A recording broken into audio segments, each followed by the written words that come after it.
Hola a todos, yo soy Diana Paola Vargas Zúñiga y en este video les voy a hablar un poco sobre las condiciones higiénicas sanitarias de un caso en particular.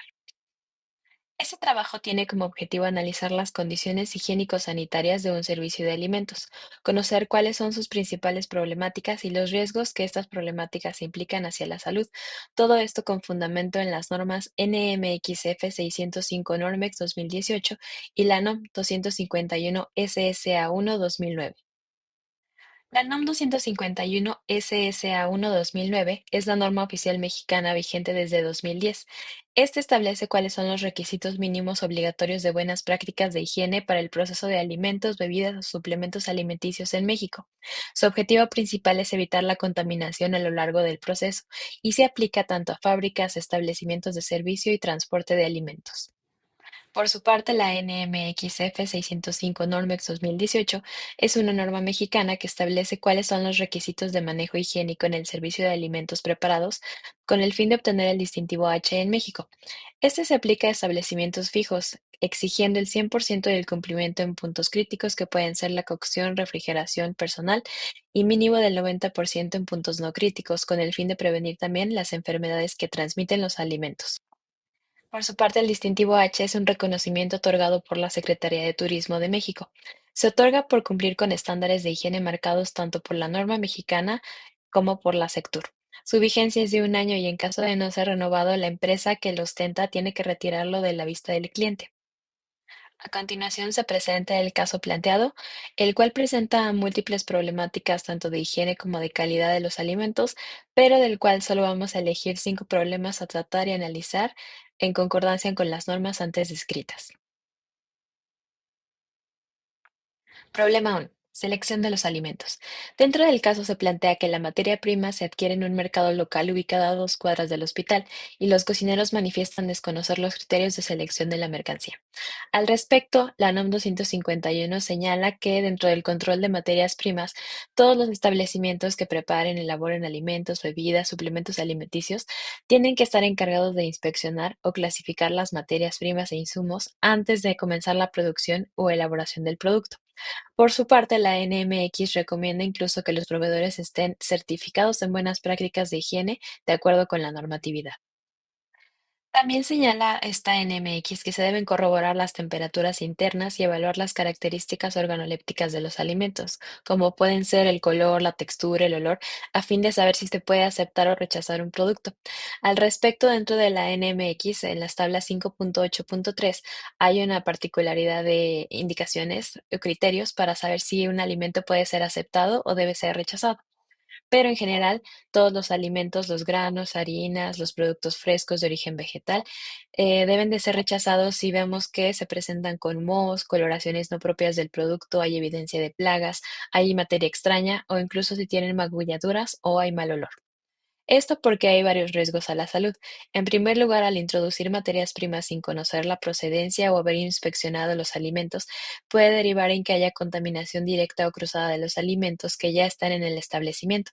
También puede ser esto una manera de introducir plagas al establecimiento y es una merma porque estamos comprando productos que en realidad no van a ser utilizados en la preparación de alimentos. Pero en caso de que sean utilizados, representan un riesgo alto para la salud de los comensales, ya que pueden derivar en las enfermedades transmitidas por los alimentos. Problema 2: almacenamiento de alimentos. En el caso, se cuenta con varios equipos de refrigeración descompuestos y otros que no logran mantener una temperatura constante, registrándose entre 8 y 12 grados centígrados. Al interior se encuentra materia prima descompuesta. Sobre esto, la NMX señala que los alimentos refrigerados deben mantenerse a una temperatura interna máxima de 4 grados centígrados. Entonces, aquí vemos cómo nos está cumpliendo con esta temperatura indicada.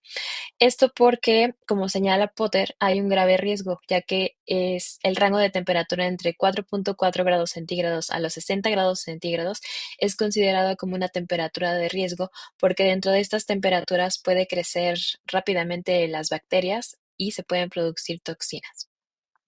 En cuanto al problema 3, este es un problema de almacenamiento de alimentos. En el caso se presenta que en el almacén de abarrotes no se registran fechas de entrada de la mercancía y se identifican productos caducados en los mismos estantes. Sobre esto, la NOM señala que, en primer lugar, hay que separar y eliminar las materias primas que evidentemente no son aptas a fin de evitar la contaminación, el uso o las adulteraciones de los productos que ya se encuentren en el establecimiento. Pero también las materias primas y los alimentos, bebidas, los suplementos deben almacenarse de acuerdo a su naturaleza y hay que aplicar el sistema PEPS. El sistema PEPS, sus iniciales significan primeras entradas, primeras salidas, es una serie de operaciones que consiste en organizar la rotación de los productos basándose en la fecha de recepción, su vida útil o vida de anaquel. Esto para garantizar que se utilicen los productos que llegaron primero al establecimiento o cuya fecha de caducidad esté más cercana a expirar, con tal de que no haya merma y tampoco haya caducidad o contaminación de los otros productos o incluso se lleguen a utilizar dentro de la preparación de los alimentos. Al respecto, la NMX señala que también se deben aplicar el procedimiento PEPS con el fin de evitar alimentos caducados o el rezago de alimentos para que se utilicen de la mejor manera posible, pero en caso de que se presente ya la caducidad o alimentos que no cuenten con las características adecuadas, estos deben de ser separados inmediatamente, identificados y, de ser posible, desechados lo más pronto posible. Los riesgos que esto implica, pues, es que al no manejar el sistema PEPS, se vulneran los alimentos en buen estado dentro del establecimiento, ya que favorece la proliferación de microorganismos y la contaminación directa o cruzada.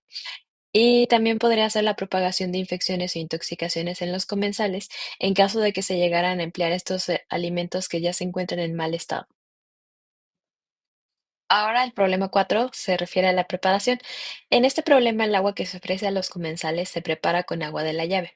Al respecto, la NOM señala que el agua que esté tanto en contacto con los alimentos, que esté en contacto con las materias primas, las superficies que están en contacto con alimentos, en los envases, aquella que se utiliza para elaborar el hielo, toda el agua que se utiliza en esta área debe de ser agua potable y debe cumplir con los límites permisibles de cloro residual libre y de organismos coliformes totales y fecales que se establecen dentro de la NOM 127 SSA1 1994. Ahora bien, en caso de que no podamos garantizar que nuestra agua cuente con estos requisitos, hay que garantizar que esta fuente alterna o las medidas necesarias que tomemos en lo posible se haga para hacerla potable, ya que no podemos emplear agua normal de la llave para la fabricación de hielo, para la preparación de alimentos, para la limpieza de áreas que estén en contacto directo con alimentos. Por su parte, la Normex señala un punto más que sería que en las instalaciones se debe hacer acciones de mantenimiento, limpieza y desinfección del sistema de abastecimiento de agua potable al menos una vez al año. Esto porque implica el uso de agua no potable en los alimentos implica graves riesgos para la salud. El consumo de agua no potable puede provocar enfermedades de gravedad debido a que es un vector de diversos virus, bacterias, parásitos. Por ejemplo, tenemos la cólera, la tifoidea, la hepatitis A, la diarrea, disentería, poliomielitis y la giardiasis. Finalmente, el problema 5 es un problema referente al servicio. En el caso, el personal no cuenta con vestidores y llega con el uniforme desde sus casas. También de los 15 empleados, solamente 2 han recibido la capacitación. Sobre esto, la NOM sí es muy puntual, ya que señala que todo el personal que opere en las áreas de producción o elaboración de los alimentos debe de estar capacitado en las buenas prácticas de higiene por lo menos una vez al año. En esta capacitación debe incluirse los puntos sobre higiene personal, el uso de la indumentaria de trabajo, lavado de manos, la naturaleza de los productos, particularmente su capacidad para desarrollar microorganismos patógenos, la forma en que se procesen los alimentos, las bebidas, considerando la probabilidad de que puedan contaminarse durante este proceso, el grado y tipo de producción o preparación posterior antes del consumo final, las condiciones en las que se deben recibir y almacenar las materias primas, el tiempo que se prevé que transcurra antes del consumo y la repercusión de un producto contaminado en la salud del consumidor. Por su parte, la Normex señala que el 100% de los manipuladores debe recibir una inducción al manejo higiénico de los alimentos y al menos el 80% debe estar capacitado con el curso de manejo higiénico de los alimentos que tiene duración de 10 horas y se acopla a los lineamientos emitidos por la Sectur. Este, este curso debe ser presentado anualmente y debe ser impartido por un consultor que esté registrado y que tenga vigencia ante la sector.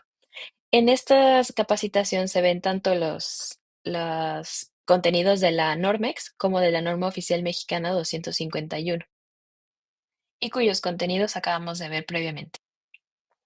Ahora, ¿cuáles son los riesgos? Pues las enfermedades transmitidas por alimentos ocurren comúnmente por falta de higiene al almacenar, manipular y preparar los alimentos. Es por eso que es necesario que todas las personas que participan en este proceso puedan ser informadas sobre los potenciales vectores de microorganismos que representan un riesgo de contaminación al momento de entrar en contacto con los alimentos.